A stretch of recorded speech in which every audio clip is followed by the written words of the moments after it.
ನಾನು ಭಾಷಣ ಮಾಡಿ ಹೋದ ಜಾಗವನ್ನು ಯಾರೋ ಸ್ವಚ್ಛ ಮಾಡಿಬಿಟ್ರು, ನನಗಾದ ಅಸ್ಪೃಶ್ಯತೆಯ ವಿರುದ್ಧ ಯಾರೂ ಧ್ವನಿ ಎತ್ತುತ್ತಾ ಇಲ್ಲ ಅಂತ ಕಾಂಗ್ರೆಸ್ ಪಕ್ಷದ ರಾಷ್ಟ್ರೀಯ ಅಧ್ಯಕ್ಷ ಮಲ್ಲಿಕಾರ್ಜುನ ಖರ್ಗೆ ಅವರು ದುಃಖ ತೋಡಿಕೊಳ್ಳುತ್ತಾ ಇರುವಂತಹ ಇದೇ ಹೊತ್ತಿನಲ್ಲಿ ಅದೇ ಕಾಂಗ್ರೆಸ್ ಪಕ್ಷದ ಆಡಳಿತ ಇರುವಂತಹ ಕೇರಳಂ ರಾಜ್ಯದಲ್ಲಿ PhD ಮುಗಿಸಿರುವಂತಹ ದಲಿತ ಸಂಶೋಧಕಿಯೊಬ್ಬರಿಗೆ ಆಕೆಯ ಅರ್ಹತೆಗೆ ತಕ್ಕ ಶೈಕ್ಷಣಿಕ ಅವಕಾಶಗಳನ್ನು ನೀಡುವುದನ್ನು ಬಿಟ್ಟು ಕಸಗುಡಿಸುವ, ಟಾಯ್ಲೆಟ್ ತೊಳೆಯುವ ಕೆಲಸಕ್ಕೆ ತಳ್ಳಲಾಗಿದೆ.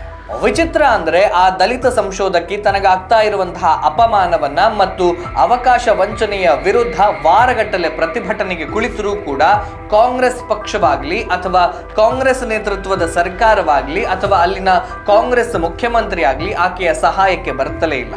ಯಾಕಂದ್ರೆ ಕಾಂಗ್ರೆಸ್ ಯಾವತ್ತೂ ದಲಿತ ಸಮುದಾಯವನ್ನ ತನಗೆ ಬೇಕಾದ ಹಾಗೆ ಬಳಸಿಕೊಳ್ತಾ ಬಂದ ಪಕ್ಷವೇ ಹೊರತು ದಲಿತರ ಪರವಾಗಿ ಕೆಲಸ ಮಾಡುವ ಪಕ್ಷ ಅಲ್ಲವೇ ಅಲ್ಲ.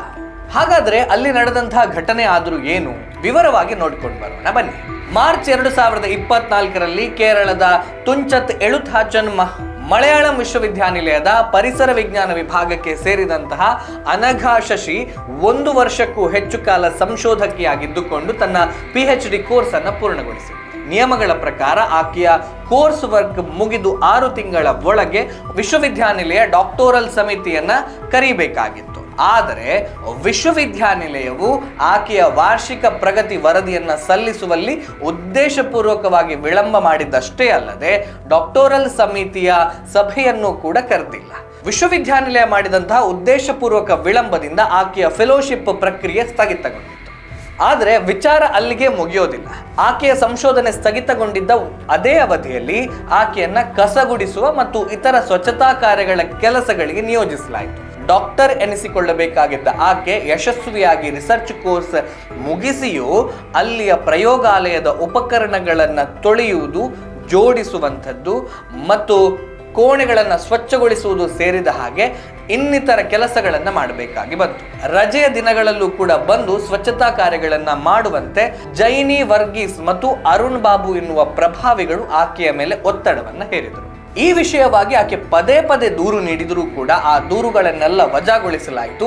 ಆಕೆಗೆ ಒಂದು ನಿರ್ದಿಷ್ಟ ಕೆಲಸದ ಸ್ಥಳ ಬಿಡಿ ಕುಳಿತುಕೊಳ್ಳೋದಕ್ಕೆ ಕುರ್ಚಿಯನ್ನ ಕೂಡ ಕೊಡಲಿಲ್ಲ. ಕುರ್ಚಿ ಇಲ್ಲದೆ ಇದ್ರೆ ಕಾರಿಡಾರ್ನಲ್ಲಿ ನಿಂತ್ಕೊಳ್ಳಿ ಅಂತ ಹೇಳುವ ಮೂಲಕ ಆಕೆಯನ್ನ ಹೊರಗೆ ನಿಲ್ಲಿಸಲಾಯಿತು. ನಿನಗೆ ಶೈಕ್ಷಣಿಕ ನೆರವು ನೀಡುವಂಥದ್ದು ನಮ್ಮ ಜವಾಬ್ದಾರಿ ಅಲ್ಲ, ಇಲ್ಲಿಗೆ ಬಂದು PhD ಮಾಡು ಅಂತ ನಾವು ನಿನ್ನ ಮನೆಗೆ ಬಂದು ಬೇಡಿಕೊಂಡಿಲ್ಲ, ನಾವು ಹೇಳಿದ ಹಾಗೆ ಕೇಳಿಕೊಂಡು ಇರು ಅಥವಾ ಇದೆಲ್ಲವನ್ನು ಬಿಟ್ಟು ಬೇರೆಲ್ಲಾದರೂ ಹೋಗು ಅಂತ ಆಕೆಯನ್ನ ಬೆದರಿಸಲಾಯಿತು. ನಿನ್ನ ಜಾತಿಯ ಕಾರಣದಿಂದ ಸಂಶೋಧನೆಗೆ ಅನುದಾನ ಪಡೆದುಕೊಂಡಿದ್ದೀಯಾ, ಇಡೀ ಅನುದಾನವನ್ನ ನಿಮ್ಮಂತಹವರೇ ನುಂಗಿ ಹಾಕ್ತಾ ಇದ್ದೀರಿ ಅಂತ ಆಕೆಯನ್ನ ಮೂದಲಿಸಲಾಯಿತು.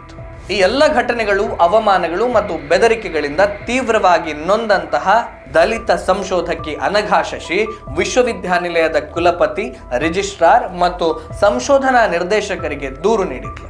ಅದರಿಂದ ಏನೂ ಪ್ರಯೋಜನ ಆಗದೇ ಇದ್ದಾಗ ಕಮ್ಯುನಿಸ್ಟ್ ಪಕ್ಷದ ಮಾಜಿ ಮುಖ್ಯಮಂತ್ರಿ, ಮಾಜಿ ಉನ್ನತ ಶಿಕ್ಷಣ ಸಚಿವರು ಮತ್ತು SC/ST ಸಚಿವರಿಗೂ ಕೂಡ ದೂರುಗಳನ್ನು ನೀಡಿದರು. ಯಾರೂ ಕೂಡ ಕ್ಯಾರೆ ಅನ್ನಲಿಲ್ಲ. ಕಮ್ಯುನಿಸ್ಟ್ ಪಕ್ಷದ ವಿದ್ಯಾರ್ಥಿ ಸಂಘಟನೆಯಾದಂತಹ ಸ್ಟೂಡೆಂಟ್ಸ್ ಫೆಡರೇಷನ್ ಆಫ್ ಇಂಡಿಯಾಗೆ ಕೂಡ ದೂರನ್ನು ಕೊಟ್ಟರೆ ಅವರು ಆಕೆಯ ಪರ ನಿಲ್ಲುವುದನ್ನು ಬಿಟ್ಟು ಟಾಯ್ಲೆಟ್ ತೊಳೆಯುವಂತೆ ಒತ್ತಾಯಿಸಿದ್ದಾರೆ. ಅದಕ್ಕೆ ಒಪ್ಪದಿದ್ದಾಗ ಆಕೆಯ ವಿರುದ್ಧ ದ್ವೇಷ ಅಭಿಯಾನವನ್ನು ನಡೆಸಿದ್ದಾರೆ. ನಿರಂತರ ಬೆದರಿಕೆ ಕರೆಗಳು ಬರೋದಕ್ಕೆ ಶುರುವಾಗಿದೆ. ತನ್ನ ನೋವನ್ನ ಹೇಳಿಕೊಂಡು ಸೋಷಿಯಲ್ ಮೀಡಿಯಾದಲ್ಲಿ ಪೋಸ್ಟ್ ಮಾಡಿದರೆ ಆ ಪೋಸ್ಟ್ಗಳಿಗೆ ಲೈಕ್ ಮಾಡಿದವರಿಗೂ ಕೂಡ ವಿಶ್ವವಿದ್ಯಾನಿಲಯ ನೋಟಿಸ್ ಅನ್ನ ಕೊಟ್ಟಿದೆ.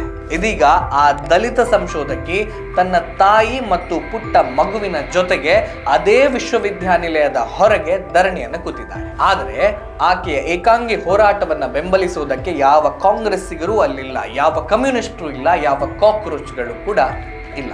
ಅಷ್ಟಕ್ಕೂ ಅವರೆಲ್ಲರೂ ಕೂಡ ದಲಿತ ಸಂಶೋಧಕಿಯನ್ನ ಬೆಂಬಲಿಸುವುದಕ್ಕೆ ಅವಳೇನು ಗುಜರಾತಿನವಳ, ಉತ್ತರ ಪ್ರದೇಶದವಳ ಅಥವಾ BJP ಆಡಳಿತ ಇರುವ ಇನ್ಯಾವುದೋ ರಾಜ್ಯದವಳ?